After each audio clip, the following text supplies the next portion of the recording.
ট্রেনে করে ছেলেটা স্টেশনে বসে আছে।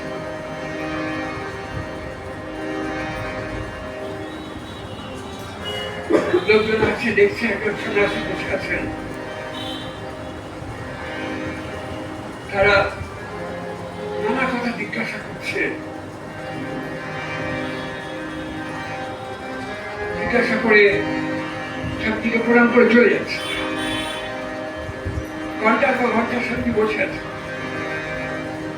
লোকেরা আসছে, প্রণাম করছে, কথা বলছে, চলে যাচ্ছে। এক চামা বসছিল,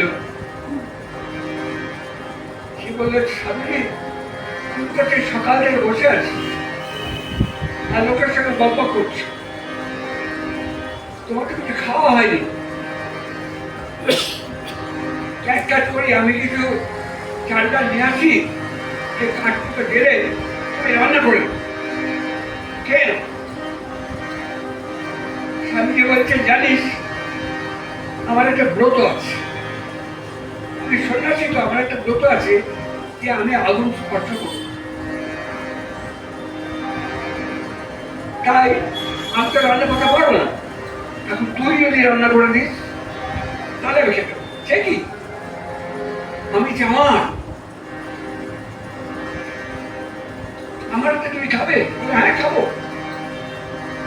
তুই রান্না করে দিলে আমি খাবো। আমার ভয় ভয়ে রান্না করে দিয়েছি, আমি দেখতে সহকারে খেয়েছি।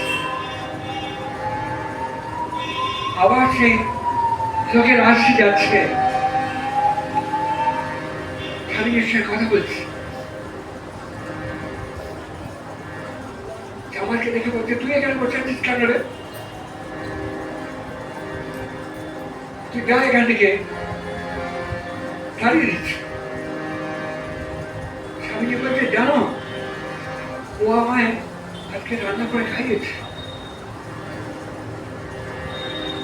ভদ্রলোকেরা বলছে, সে কি, তুই সন্ন্যাসী জাত পারলি? তুই চামার হয়ে তোকে রান্না করে খাওয়ালি? এবার স্বামীজি বলছেন, কত লোক আসে যায়, কেউ জিজ্ঞেস করবে না তুমি সারাদিন কি ছিল। এই যে জামার তার প্রাণ কেটেছে, সে জিজ্ঞেস করছে, সে আমায় রেজে খাইয়েছে।